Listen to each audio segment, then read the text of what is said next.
Assalamualaikum warahmatullahi wabarakatuh. Pohabat Syedara, jumpa lagi dalam Berita Aceh bersama saya Cika Mutiara. Sejumlah berita menarik telah kami siapkan untuk Anda. Berikut 3 berita utama kami.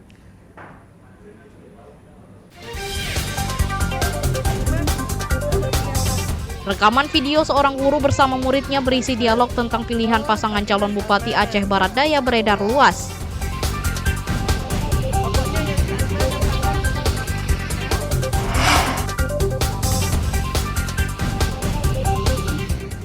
Dua pelaku pembakar alat berat di sebuah kebun sawit Aceh Tamiang ditangkap polisi setelah hampir sebulan diburu.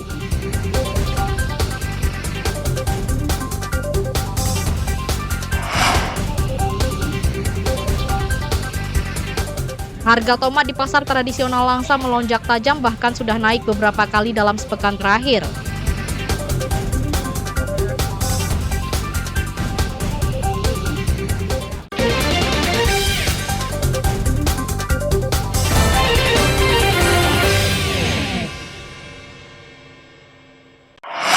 Yang mamanya pilih Saparudin, tangannya 3 apa 1 apa 2?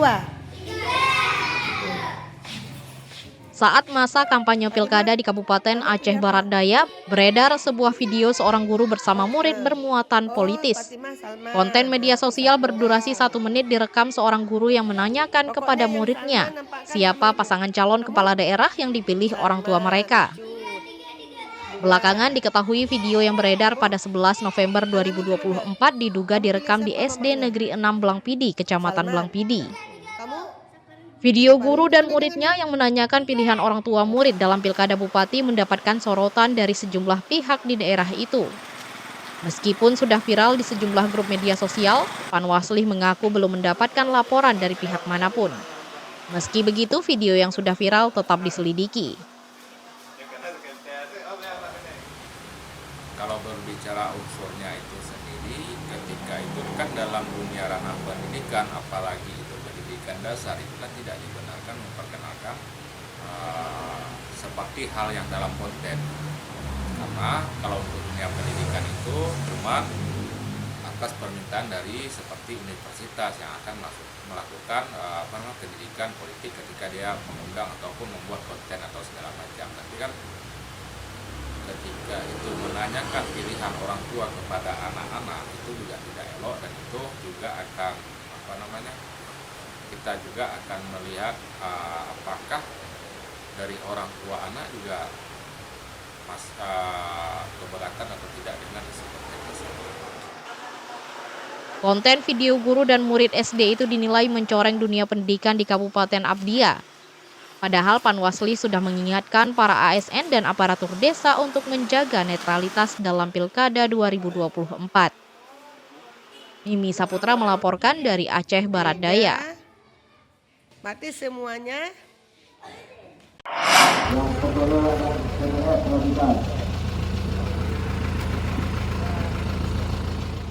Menjelang pemungutan suara Pilkada pada 27 November 2024, sejumlah persiapan terus dikebut. Polres Aceh Utara menggelar simulasi pengamanan tempat pemungutan suara TPS untuk mengantisipasi gangguan dan kerusuhan. Simulasi yang digelar di halaman Polres Aceh Utara bertujuan untuk memastikan kesiapan personel kepolisian dalam melaksanakan tugas. Personel kepolisian dan satuan Linmas Pilkada dilibatkan dengan skenario pengamanan penyaluran logistik Pilkada hingga tiba ke TPS di masing-masing desa. Pada simulasi ini, skenario dilanjutkan dengan sekelompok pemuda yang memprotes di TPS Arena temannya ditegur petugas KPPS saat hendak mencoblos lebih dari 1 kali. Melihat hal itu, petugas kepolisian turun tangan untuk melerai keributan tersebut. Setelah melalui berbagai mekanisme serta mengerahkan tim patroli rayon dan samapta, akhirnya polisi berhasil melerai keributan. Jadi tujuannya untuk memberikan pengetahuan kepada petugas TPS, khususnya untuk di Polri, dalam hal ini punya tugas untuk mengamankan kotak suara awal sampai akhir.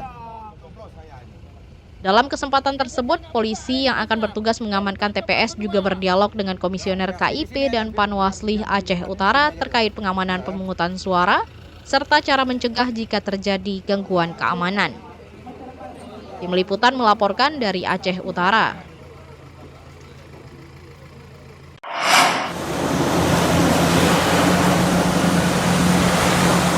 Pemerintah Aceh berencana mengaktifkan kembali pungutan atau retribusi kepemilikan alat berat yang sempat dihentikan. Kebijakan ini untuk memaksimalkan sumber pendapatan asli daerah. Rencana pengaktifan kembali pajak alat berat menyusul terbitnya Kanun Aceh Nomor 4 Tahun 2024 tentang pajak retribusi daerah. Keputusan ini didasari Undang-Undang Nomor 1 Tahun 2022 tentang dukungan keuangan pemerintah pusat dan daerah. Salah satu butir dalam kanun ini mewajibkan perorangan maupun badan untuk membayar retribusi kepemilikan alat berat. Retribusi kepemilikan alat berat akan berlaku pada Januari 2025 mendatang. Di mana isi amanahnya itu bahwasanya dikenakan pajak kepada wajib pajak badan dan pribadi yang memiliki alat berat, dan nanti dikenakannya mulai Januari 2025. Pemberlakuan kanun tersebut diharapkan dapat kembali menjadi salah satu sumber PAD Provinsi Aceh. Pengenaan retribusi alat berat ini sempat terhenti sejak tahun 2015 silam. Untuk pengenaan retribusi tersebut, pemerintah masih mendata keberadaan alat berat di daerah ini. Ini kewajiban memang harus dibayar alat berat ini. Tapi memang di Aceh ini kondisinya sekarang, ya karena ekonomi tidak baik-baik saja, akhirnya ya perlu dibuat suatu kebijakan kalau bisa. Kami itu Kadin memohon itu supaya saat orang bekerja baru di sana dipungut alat beratnya, pajaknya. Tapi kalau dia tidak bekerja dalam nganggur, gimana dia membayar? Meski disambut positif, kalangan usaha di Aceh berharap pemerintah tidak mengenakan retribusi alat berat per tahun layaknya pajak kendaraan bermotor atau PKB, tapi saat alat berat bekerja. Tarif retribusi alat berat yang telah ditetapkan paling tinggi sebesar 0,2% dari nilai jual alat berat sebagaimana pasal 20 ayat 1 Undang-Undang HKPD. Meski begitu, pemerintah kabupaten kota dapat menentukan besar tarif pajak alat berat di wilayahnya masing-masing melalui peraturan daerah Perda. Tim Liputan melaporkan dari Aceh Besar.